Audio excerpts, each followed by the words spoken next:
My name is Evelyn Harper. And I was 28 years old the night I learned that love could be rejected with a single sentence. Of all the ways I imagined my proposal ending, this was never one of them. The old velvet box sat open on Colin Parker's glass coffee table, its dark blue lining catching the candlelight. Inside was my grandmother's sapphire and diamond ring, an Art Deco heirloom with a deep cornflower blue stone at its center, and tiny old European-cut diamonds around it, like captured stars. It should have been on his finger. Instead, it was lying cold in my palm. Colin handed it back to me with a look that made the room feel suddenly smaller. "I deserve a real diamond," he said flatly. "Not your grandmother's old stone." For a second, I honestly thought I had misheard him. The scallops I had cooked for dinner sat untouched between us. The candles were still burning. The playlist I had chosen so carefully was still playing softly from the speaker near the window. Everything looked romantic from a distance. But up close, the whole room had turned cruel. I stared at him, waiting for the softness to return to his face. It didn't. Colin was 26, a senior buyer for a high-end fashion boutique, and he understood image the way I understood structure. He could name luxury brands from 20 feet away. He knew which watches photographed well, which shoes impressed clients, which restaurants made a person look richer than they were. I was an architect. I liked things that lasted. I drove a reliable car. I wore the same watch almost every day. My joy came from watching a client step into a room I had designed and realize I had understood them better than they expected. I believed beauty could be quiet. Colin believed beauty needed an audience. At first, I thought that difference made us interesting. He loved my calm. I loved his spark. He made me feel bold. I made him feel grounded. Or at least, that was what I told myself. But sitting there in his perfectly styled apartment, with my grandmother's ring rejected between us, I finally saw the truth. We had never been building the same future. "This ring belonged to my grandmother," I said carefully. "You know that." Colin sighed. Not with guilt, but irritation. "Evain, don't make this sentimental." That sentence hurt almost more than the first one. Sentimental, as if memory was a flaw, as if history was something embarrassing, as if the woman who had worn that ring for more than 50 years had handed down a burden instead of a blessing. My grandparents stayed together for 61 years. I said, "She wore this ring every day until she died." Colin glanced at the box again, then looked away. "That's sweet," he said. "But my clients wear Tiffany, Cartier, new pieces, clean diamonds, not antiques that look like costume jewelry." I felt something inside me go still. Not break, still. There is a kind of pain that makes you cry, and there is another kind that makes you frighteningly calm. I closed the velvet box slowly. The soft click sounded final, like a door locking from the outside. "I understand," I said. Colin blinked. He had expected an argument, maybe tears, maybe bargaining, maybe a promise that I would take out a loan and buy him something bigger, brighter, more acceptable to the people whose opinions he claimed not to care about. Instead, I stood. "Evain, don't be dramatic," he said, his voice sharpening. "I'm just being honest. If you really loved me, you'd want me to have something I'm proud to wear." I looked at him then. Really looked at him. The man I had planned to marry was sitting in front of me, surrounded by expensive furniture and soft lighting. and somehow he looked smaller than I had ever seen him. "You're right," I said quietly. "You should be proud of what you wear. And I should be with someone who understands what I offered." His expression shifted. For one brief second, I saw fear. Then pride covered it.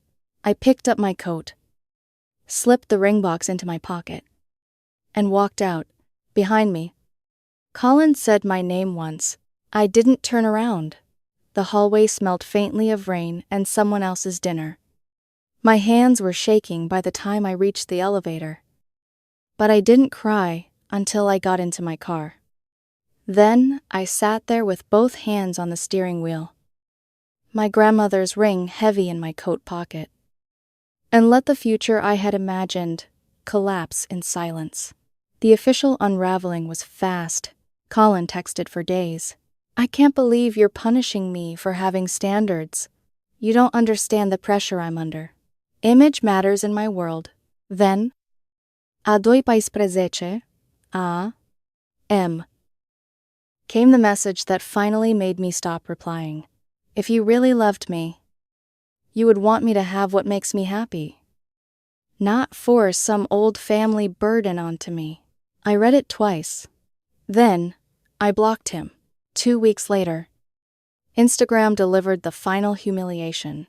There he was, smiling beside Marissa Blake, the venture capitalist he had mentioned too many times during the last months of our relationship.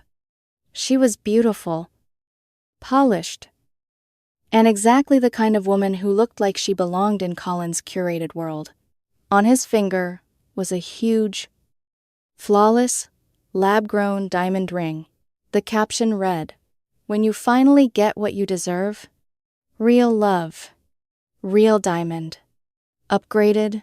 I stared at the photo until my vision blurred. Not because I wanted him back, because the speed of it confirmed everything I had been too in love to admit.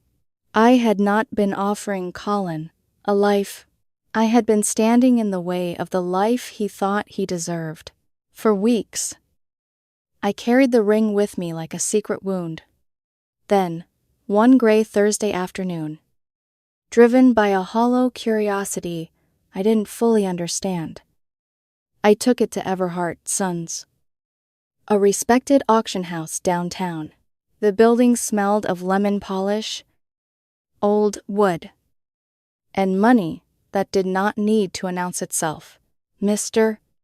Sterling, the head appraiser, was a thin man in his 70s, with silver hair and careful hands.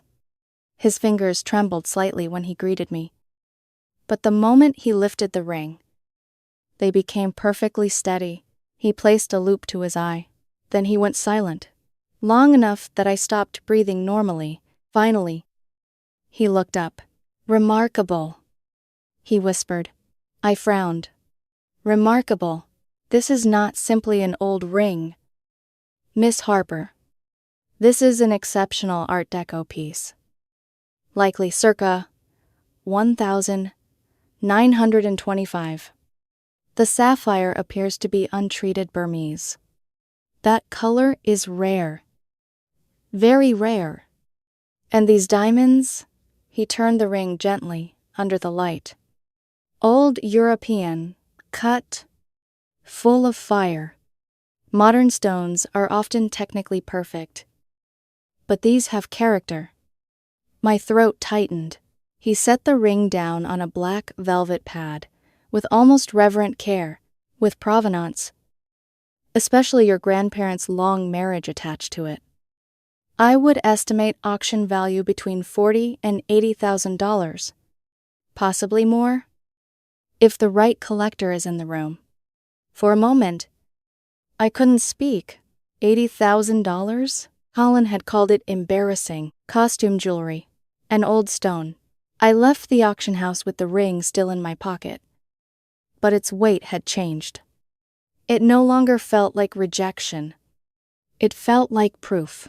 Not that Colin had lost money. That was never the point. The proof was quieter than that. It told me I had not been foolish for valuing history. I had not been naive for believing meaning mattered. I had not offered something small. He had simply been too shallow to see it. That night, I placed the ring in a safety deposit box, not because I was ready to let it go, because, for the first time since the proposal, I understood that the ring had saved me. 3 years passed. People often describe heartbreak as something dramatic, like a storm that tears through your life and leaves obvious destruction behind. That wasn't what happened to me. Heartbreak, at least in my case, behaved more like erosion. The sharp edges softened first, then the bitterness faded. Then one morning, months later, I realized I had gone an entire day without thinking about Colin Parker. And eventually, an entire week. I didn't heal because time magically fixed everything. I healed because I built something stronger than the future I had lost. I poured every ounce of myself into work. At 29, I expanded my small architectural practice. By 30, Atelier Stone had begun attracting attention. We specialized in sustainable designs that blended modern functionality with timeless craftsmanship. We restored old buildings instead of demolishing them whenever possible. We incorporated reclaimed materials. We designed spaces meant to age gracefully instead of chasing whatever trend happened to dominate social media that season. People responded to that philosophy. Clients told me our projects felt alive. Design blogs featured our work. Industry awards followed. For the first time in years, I wasn't surviving. I was thriving. Sometimes I thought about the irony of it. The woman Colin once criticized for loving old things had built an entire business around proving that permanence still had value. Not every scar disappeared. Occasionally, I'd pass a jewelry advertisement featuring a flawless diamond and remember his voice. I deserve a real diamond. Those memories no longer knocked the air from my lungs, but they still echoed. It was during this season of quiet rebuilding that I met Daniel Reed. The first thing I noticed about him wasn't his appearance. It was his attention. We met at a gallery opening featuring architectural photography and historical artifacts from New York's early 20th century. Most people moved quickly through exhibits. Daniel Lingel. He studied old, handwritten letters displayed beneath glass, as though each sentence contained sacred knowledge. He examined tiny details. He read every plaque. He asked thoughtful questions. I was standing near a restored blueprint exhibit when he glanced toward me. "You designed the renovation for the Bennett Theater, didn't you?" he asked. I blinked. "You recognized it." He smiled. "You kept the original molding pattern while reinforcing the structure underneath. Most people wouldn't notice." There was no performance in his voice, no attempt to impress me, only genuine appreciation. "I teach history," he explained. "I notice when people preserve stories." History. Of course, we ended up talking for nearly 3 hours. About architecture, about books, about why old libraries felt different from modern office buildings, about craftsmanship, about memory, about how objects absorbed meaning simply by surviving alongside the people who loved them. Daniel was 32. He taught American history at a private university. He collected first editions not because they were expensive, but because he wondered whose hands had turned their pages decades earlier.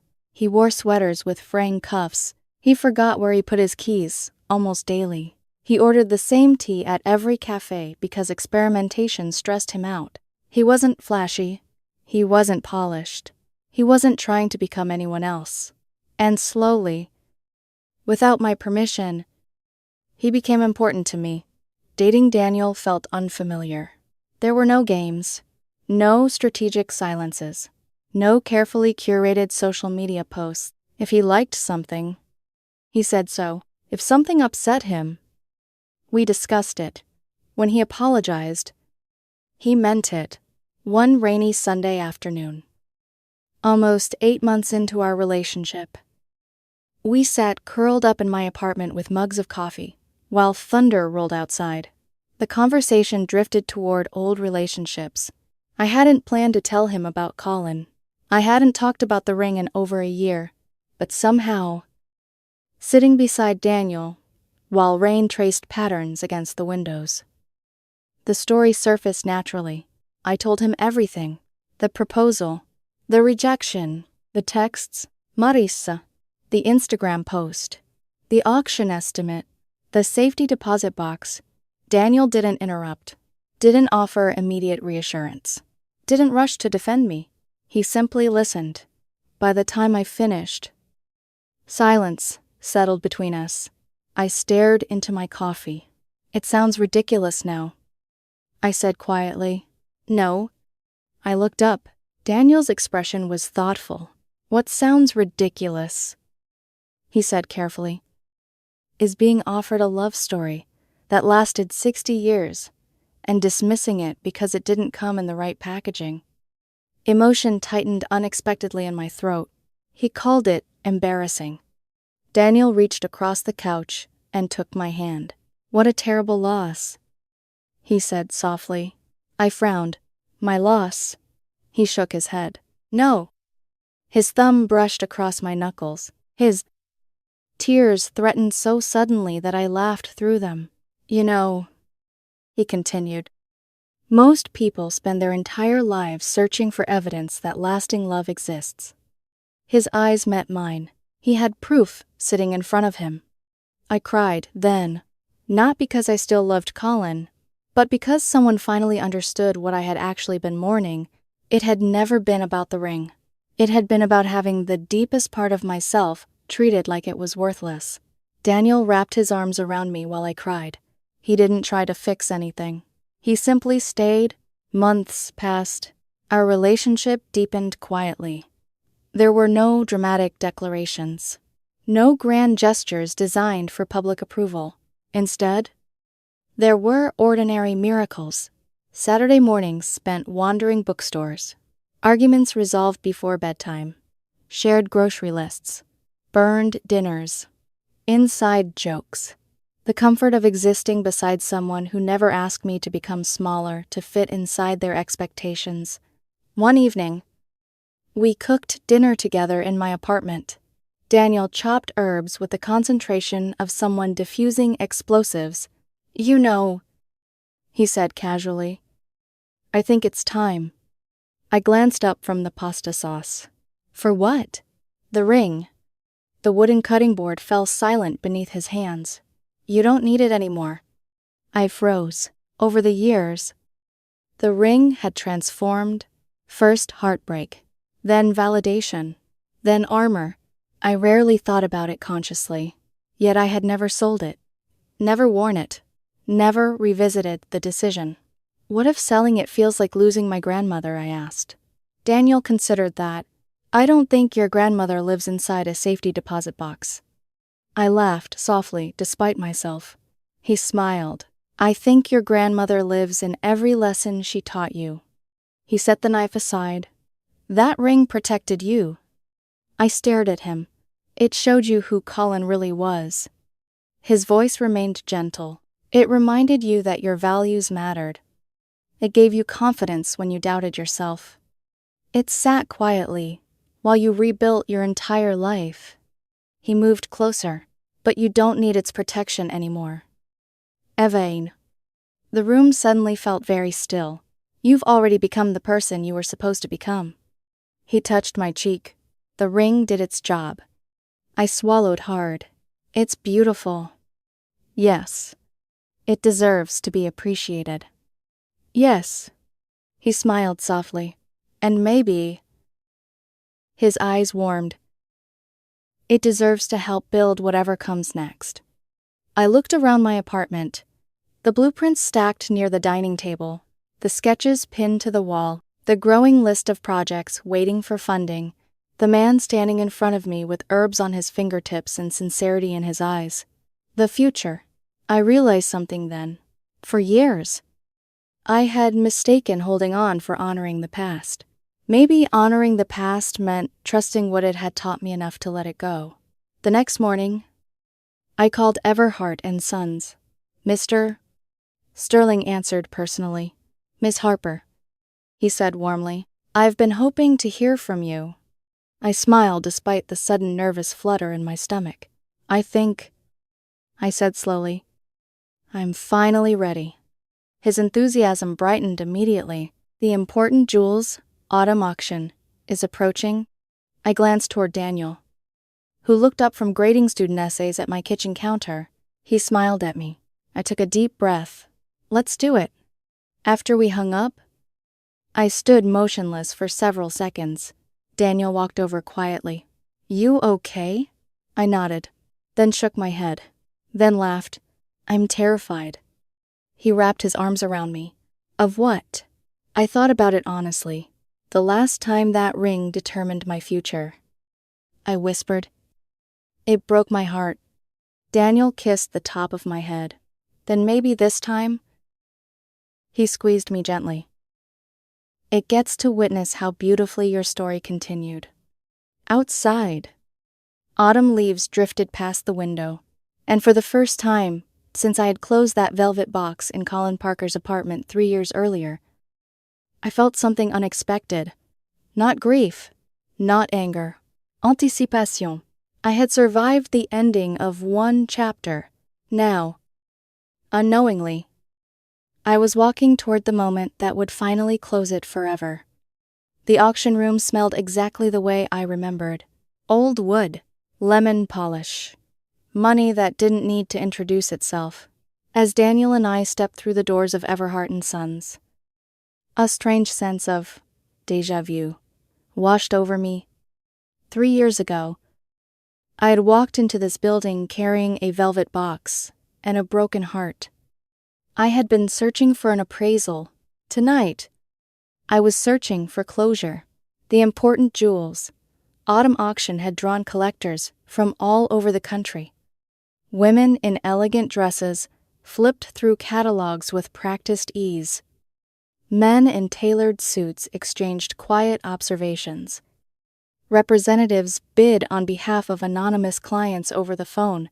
Everyone seemed to belong here. Daniel squeezed my hand. You okay? I looked down at our fingers intertwined.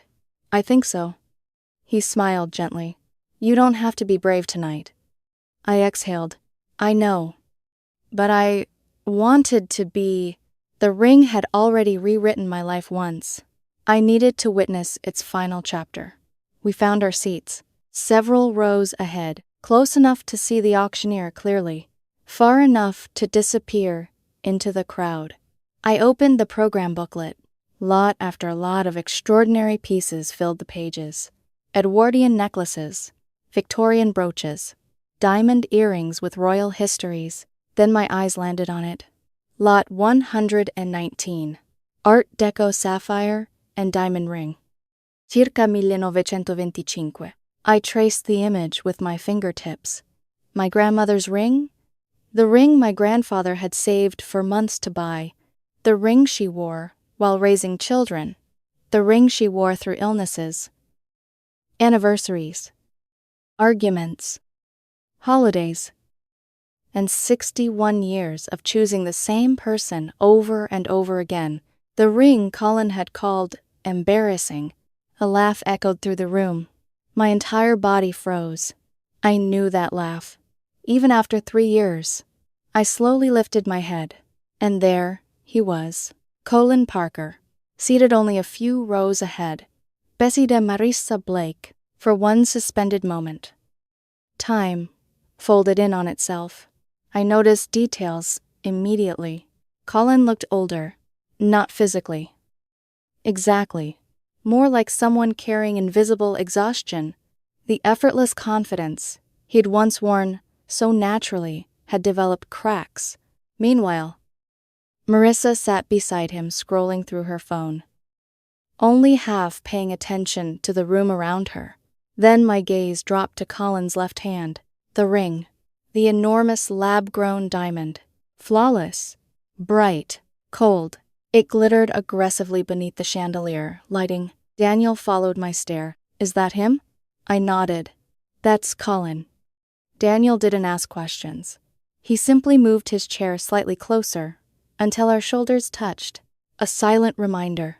You're not alone this time. I looked away.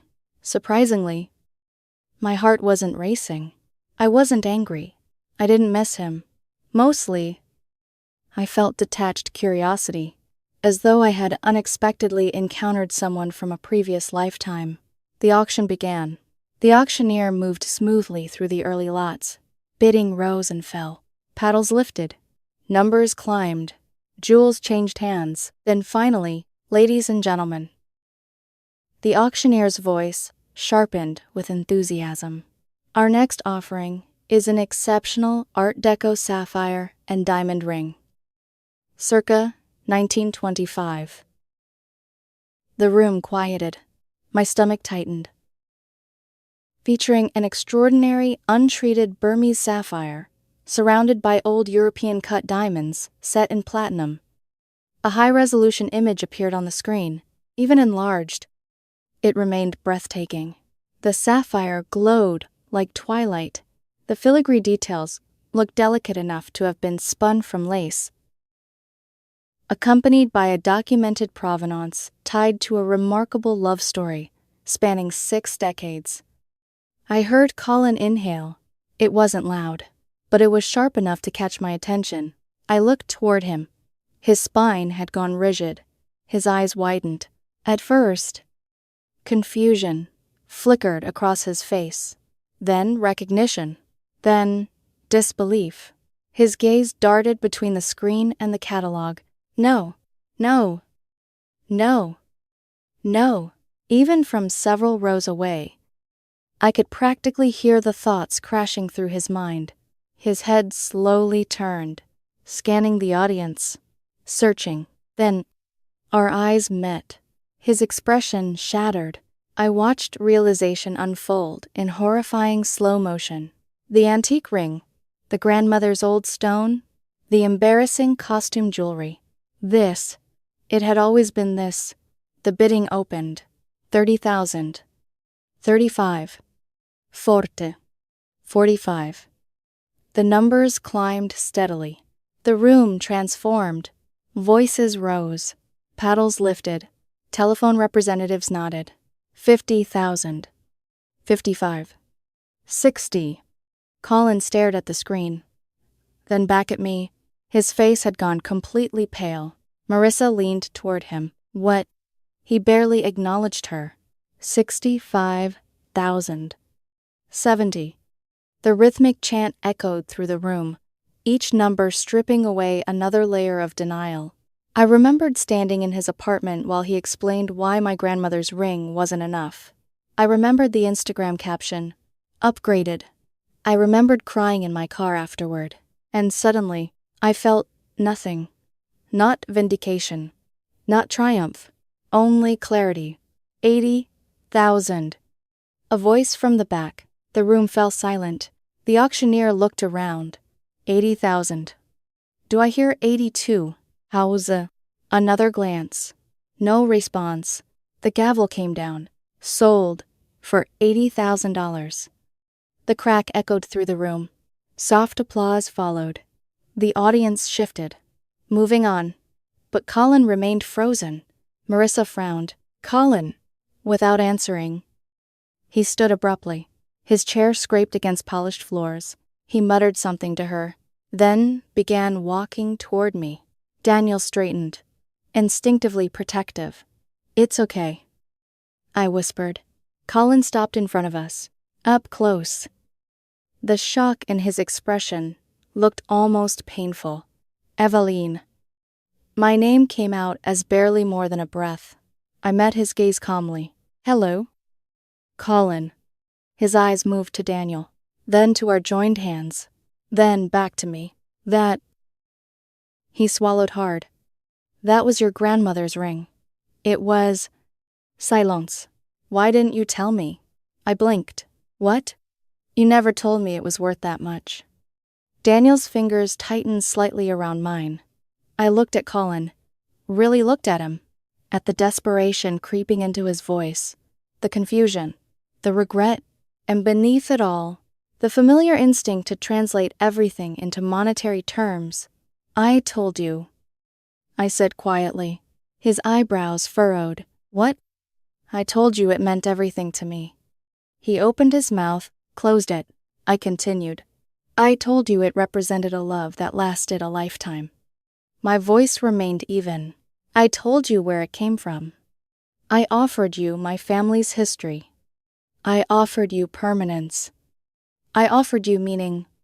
I tilted my head slightly. "You called it an old stone." His face crumpled. "Evain." I explained exactly what I was giving you. Emotion flashed through his eyes. I was young. You were 26. I was stupid. You were honest. Tears gathered. I didn't understand. "No?" I agreed softly. "You didn't." He stared at me, then glanced toward the giant diamond ring, still glittering on his own hand.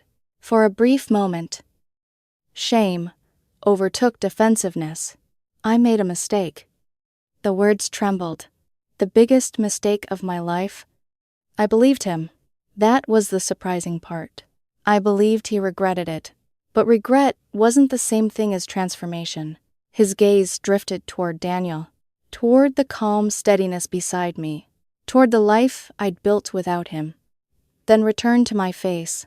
"I see its beauty now." I lowered my eyes deliberately, toward the flawless lab-grown diamond he'd once chosen instead, then looked back up. "Do you?" He flinched. The question settled between us. Heavy, unavoidable, cruel only because it was true. Did he finally understand legacy? Sacrifice. Meaning. Or had $80,000 simply taught him what sentiment never could? His lips parted. No answer came. Behind him, Marissa called his name impatiently. He wiped quickly at his eyes. I really was a fool. I offered him a small, sad smile.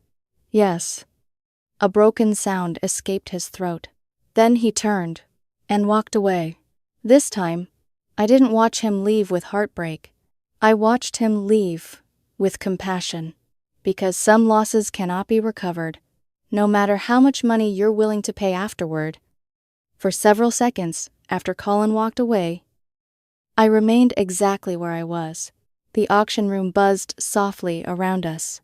People turned pages in their catalogs. Auction assistants moved discreetly through the aisles. The next lot appeared on the screen. Life continued. As if a ghost from my past hadn't just stood in front of me and admitted that losing me had been the greatest mistake of his life. Daniel didn't say anything. He simply sat beside me, his shoulder pressed lightly against mine, waiting, giving me space to discover what I felt before trying to define it for me. I stared at the stage, then, finally exhaled. Alum. Shaky breath. I hadn't realized I'd been holding. "Are you okay?" Daniel asked quietly. I thought about it. Really thought about it. 3 years earlier, I would have given anything to hear Colin say those words. I made a mistake. I was a fool. I lost you. Back then, his regret would have felt like justice. Maybe even victory. But sitting there beside Daniel, with my own life wrapped securely around me like a well-tailored coat, I discovered something unexpected. It didn't feel like winning. It felt like finishing. I turned toward Daniel. "Surprisingly," I said softly, "I think I'm finally free." His expression gentled. "Good." No dramatic celebration. No triumphant speeches. Just that single word. Good. Outside, autumn had painted the city gold. The cool evening air brushed against my skin as Daniel and I walked hand in hand toward our favorite little Italian restaurant a few blocks away. The same place where we'd celebrated project approvals, where we'd shared desserts after difficult weeks, where the owner remembered our names and never judged Daniel for ordering the same pasta every single visit. We slid into our usual booth by the window, Candles flickered softly between us. The smell of garlic and fresh bread filled the air. Ordinary, comfortable, real. Daniel folded his hands together. "So," he said carefully, "how are you really doing?" I looked down at my water glass. The reflections from the candlelight danced across its surface. I kept replaying that night for years. I admitted. The proposal. The apartment. The ring. I looked back up at him. I always wondered if I could have explained myself better. If I'd said the right thing. If I'd made him understand. Daniel listened quietly. But tonight, I continued, I realized something. What? You can't make someone value what they're determined not to see. His eyes softened. And that's not your failure. No. I smiled faintly. It never was. For the first time, I truly believed it. The auction proceeds arrived several weeks later. After taxes and fees, the amount was still life-changing. I stared at the figures on my computer screen in disbelief. $80,000. The number that had once represented Colin's awakening, but strangely enough, it didn't feel like revenge. It felt like responsibility. I used a portion of the money to expand Atelier Stone. For years, I dreamed of opening a dedicated studio space, one that reflected everything I believed architecture should be: warm, intentional, timeless. The ring funded that dream. We renovated a beautiful, historic building downtown. Original brick walls remained exposed. Reclaimed walnut lined the conference room. Large windows filled the space with sunlight. Every detail told a story. Clients noticed. Business flourished. Referrals multiplied. One afternoon, a new client sat across from me during a consultation. I was at the auction, he said unexpectedly. I blinked. You were? He nodded. I remember watching that ring sell. He glanced around the studio. I wanted someone who understood that craftsmanship matters more than trends. He smiled. I think you've built exactly that. When he signed the contract later that day, I thought about my grandmother, about legacy, about the strange ways love continues long after people leave us. 6 months after the auction, I heard through mutual acquaintances that Colin and Marissa had separated. Apparently, their relationship had been unraveling for some time. Different priorities, conflicting expectations, constant disappointments. I wasn't surprised. Neither was I pleased. Mostly, I felt sad for the younger version of Colin I'd once loved. The man who had laughed with me over takeout containers, who had danced barefoot in the kitchen, who had once dreamed bigger dreams than luxury labels and appearances. Perhaps that version of him had existed, or perhaps I had simply loved who I hoped he would become. Either way, he belonged to another chapter now. Meanwhile, Daniel and I continued building our own life. It wasn't glamorous. It wasn't perfect. It was better. For his 33rd birthday, I built him a bookshelf. Nothing extravagant, just reclaimed walnut, carefully sanded and assembled by hand. I worked on it late at night after finishing client projects. Every shelf measured precisely to accommodate oversized history books. When I finally gave it to him, Daniel stared at it in stunned silence. You made this? I suddenly felt nervous. It isn't much. His eyes filled with tears. Evain. He ran his fingertips across the wood grain, as though memorizing it. No one has ever made me something like this. The emotion in his voice nearly undid me.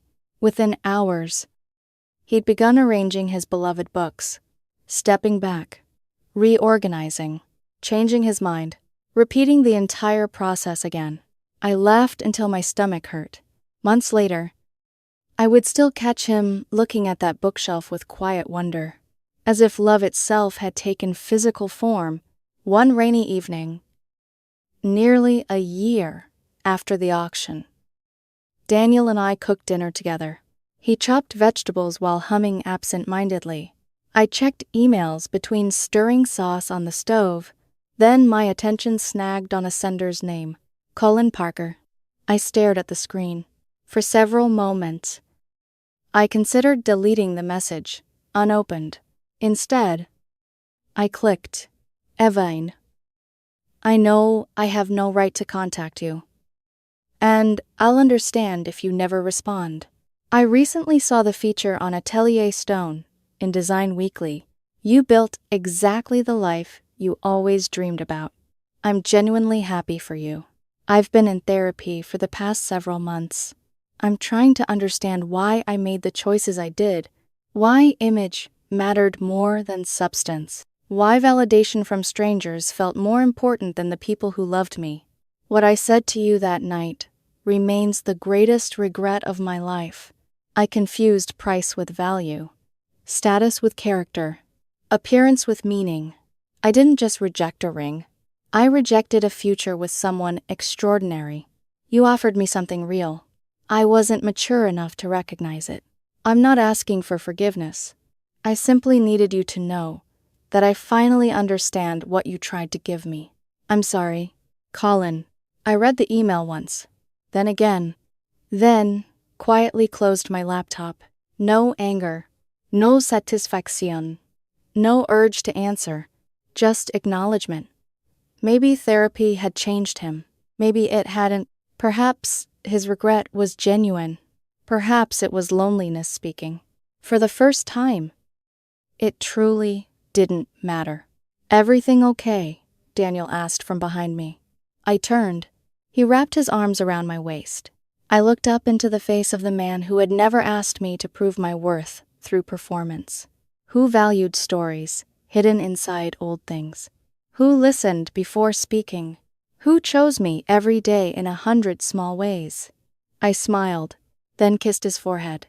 Everything's perfect. Later that night, after dinner, dishes had been washed, and the city outside had gone quiet. I found myself thinking about my grandmother's ring one last time. People assumed the story was about $80,000, about the auction, about the irony of someone rejecting something valuable because they couldn't recognize its worth. But that wasn't the lesson. The real value had never been sitting inside a velvet box. It wasn't hidden inside untreated sapphires or old European cut diamonds. Or antique platinum. The real value was learning to trust the parts of myself that couldn't be measured by price tags. It was understanding that love built on appearances cannot survive adversity. It was realizing that being rejected by the wrong person can sometimes rescue you from the wrong life. The ring taught me the difference between something that shines and something that lasts. And in the end, that lesson was worth more than any diamond could ever be.